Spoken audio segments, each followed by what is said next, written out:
If you've been watching the 6pm news over the Christmas and New Year's break, you might have found yourself becoming more than a little confused.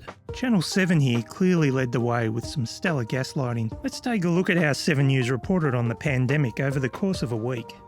Infectious diseases experts believe the COVID-19 pandemic may finally be coming to an end. Pandemics historically run 3 years and no new variants of coronavirus have emerged since Omicron last November.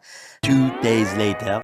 New Year's Day in Shanghai, hospitals out of beds, the sick taking oxygen in the street. Australia today joining a growing list of countries imposing tough restrictions on Chinese travellers. From Thursday, all incoming passengers from China will require a negative test. Wastewater on international flights will be screened and COVID testing at airports reintroduced. I want to stress that these arrangements have not been put in place lightly. We warmly welcome as a government the resumption of travel between our two countries. Warmly welcomed if COVID-free. 4 to 6 days later. There has been a concerning spike in the number of Victorians dying from COVID-19.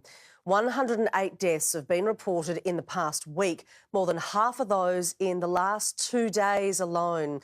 It's a 36% rise on last week's death toll. 689 people are in hospital, 32 in intensive care, but official case numbers are still declining, down 25% from the past 7 days to just over 12,000. The next day.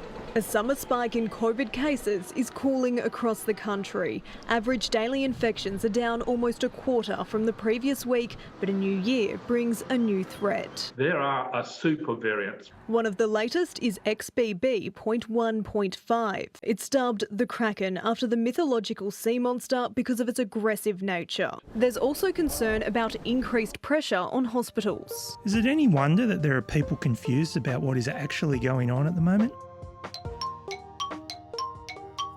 At least 7 News granted us the small mercy of not featuring Hi everybody! Dr. Nick. He does seem to be a Channel 9 exclusive property these days. When you combine media coverage with the government's current response, it really is no surprise that we're in the middle of the biggest public health crisis that the majority of us will ever personally experience.